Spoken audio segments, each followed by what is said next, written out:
chart record this year, scoring the longest-running #1 song on the R&B charts, Bump and Grind. Kelly also found time to write and produce top 10 hits for his teenage bride, Aaliyah, and... Good, everybody. Thank you for watching another episode of I Smoke Hip Hop. I'm your God Bless One. And today's videos, I won't be giving much commentary other than telling you stay, embrace yourself for this nice, intricate dialogue and sub-series of events that have taken into place in the lives of Miss Aaliyah and R. Kelly. So stay tuned as you guys are going to check out this great clips, and you be the judge to decide how you look at Mr. Kelly. I'm not defending his actions nor deflecting against it. We're merely presenting this was what transpired between them. I personally feel like it's sick, but we'll let you guys be the judge and despair him if you guys so please. Thank you. Like, share, and subscribe.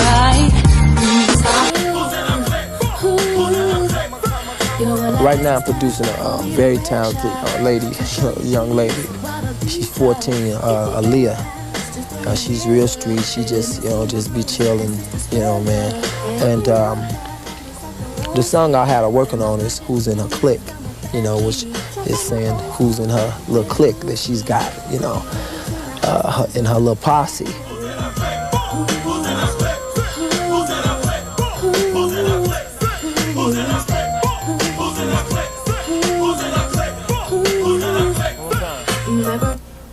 Hey, Aaliyah. Yo. That first verse is funky, right? What I want you to do is, I want you to try to get into it just a little bit more for me. Okay. Just get into it a little more, make it a little more street, all right? All right. Sound good, though, baby. All right.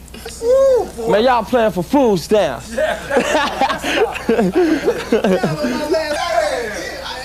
is what I do just to get my vibe on. If I can't go to the street, I bring the streets to me. I bring my homies in here, set up like it's my crib, and create my music, man. I'm real, man.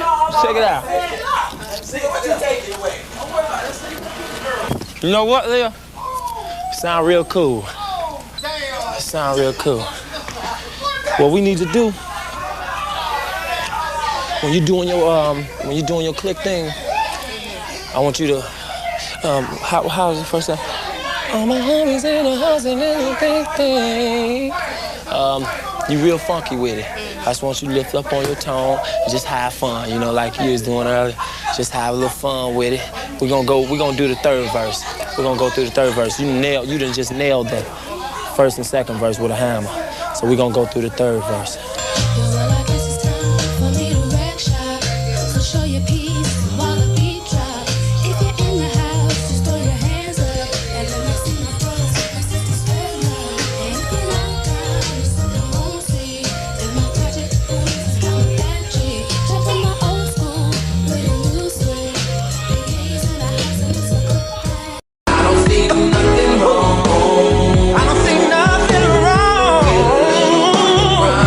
It's good to know that there's a lot of people out there that don't see nothing wrong with it either. R. Kelly set a chart record this year, scoring the longest-running #1 song on the R&B charts, Bump and Grind. Kelly also found time to write and produce top 10 hits for his teenage bride, Aaliyah, and girl group Changing Face.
Like underage girls. Do not listen to the people that was fired. Don't even listen to the people that was hired. My client is right. Do not listen to the hired. Do not listen to the fired. Do not listen to the high. Do not listen to the shy. Do not listen in a box, but always listen to a fox. I'm kidding. Don't listen to foxes. Next, Mr. Kelly was questioned about similar allegations from his very own brother, Kerry. But your brother, Kerry, was not fired. He's still your brother. Yeah, he was fired. But he's still your brother. Doesn't matter. He's still my brother, but if he was still my brother, why did he get fired? Why did he get fired? I can't get into that. Okay. You know. Aha, yes! How could a man get fired if he is still someone's brother? The answer? The doctor was a woman. I love brain teasers. Then, Mr. Kelly was asked about how the trial affected his music career. I said no matter what, I'm not gonna allow this to make me.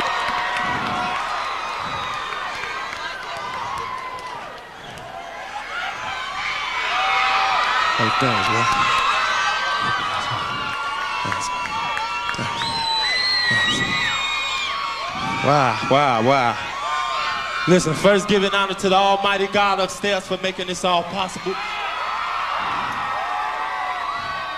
I'd like to say thanks to Clive Carter, Jive Record staff, Barry Hankinson, my management, for seeing things in me that other companies could not see. I'd like to thank all of my fans, my teacher Lena McLean, all my family and friends for supporting me, all the radio stations around the world. Most of all, I'd like to thank two very special people in my life. That's my mom, who is in heaven enjoying Kelly right now, and my best friend in the whole wide world, Aaliyah. Give it up, y'all. Thanks.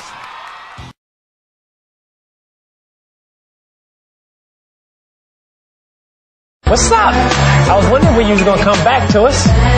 My name is Brett Walker, and right now I want to welcome a young lady who came on the scene earlier this year with a debut single that had everybody moving back and forth. She's been working with the Chicago hitman R. Kelly, and they're here. My manager, who's her uncle, told me to go up to Detroit and hear her sing.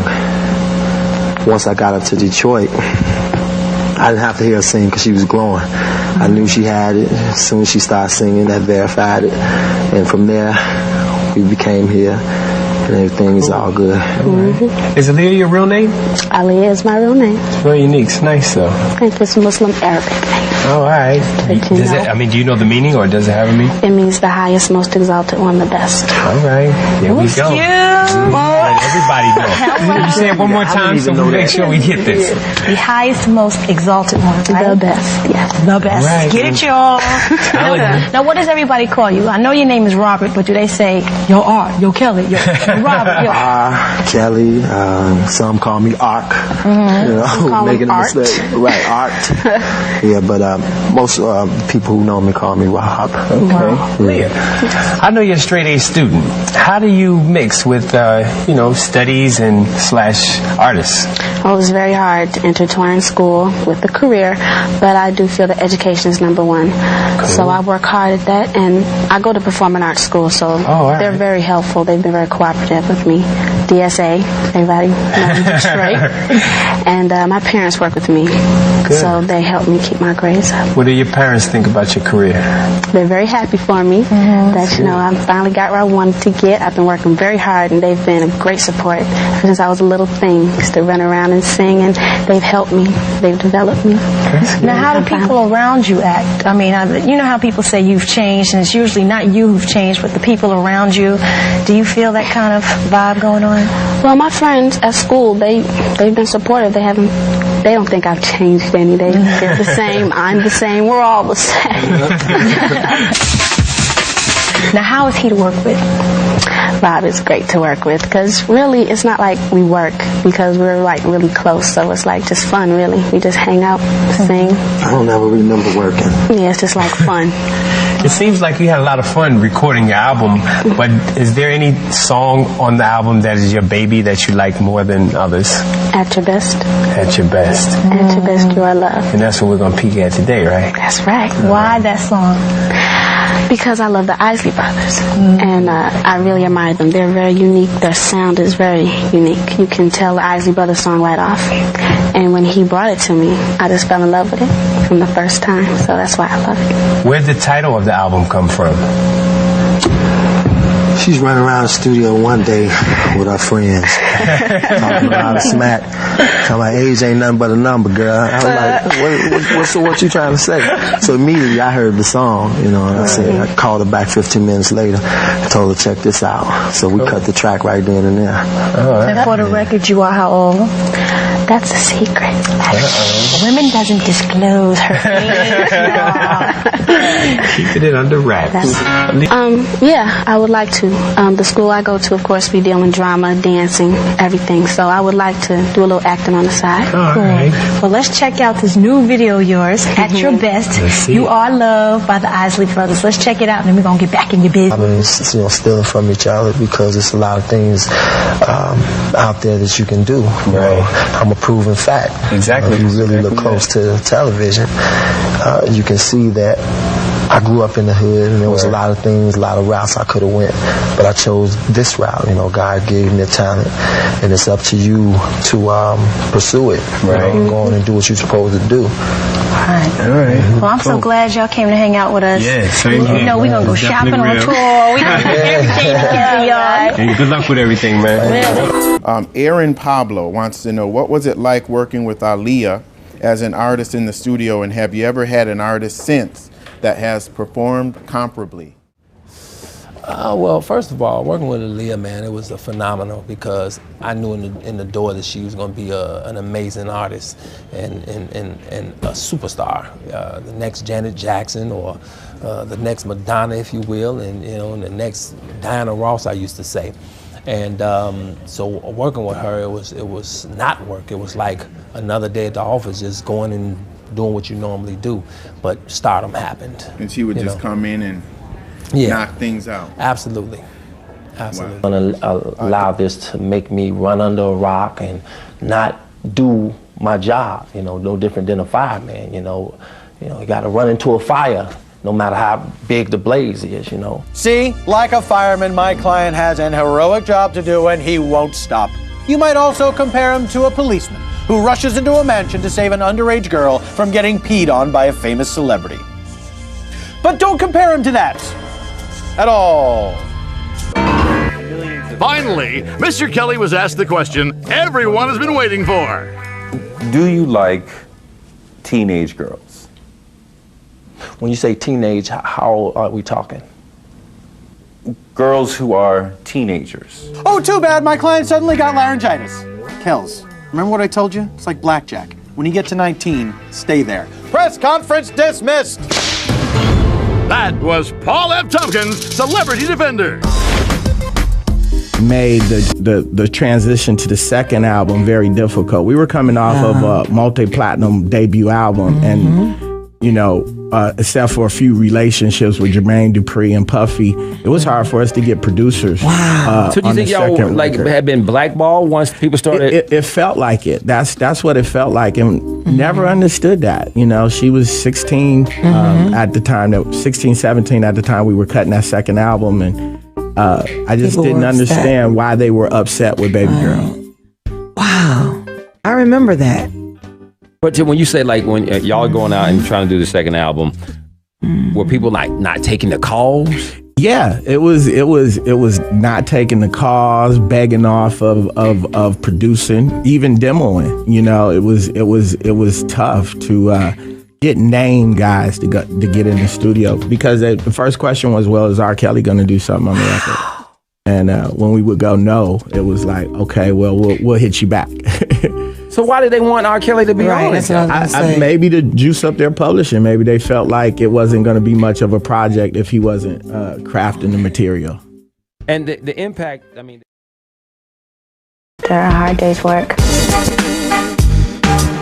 To walk in a party and then everyone turn and look at you, then they put on the single. When people start clapping, I was like, oh my God. That was so devastation. Like walking in and then I put on the single. Oh my God. I wanted to go straight to the back and sit in the corner and kind of, cower in the corner and get up underneath the pillows. It's a good feeling, but I was a little nervous. The DJ was hot, played all the records I wanted to hear. I'm the one. And I got a chance to kind of let loose and dance a bit, which was fun. It was a cool night.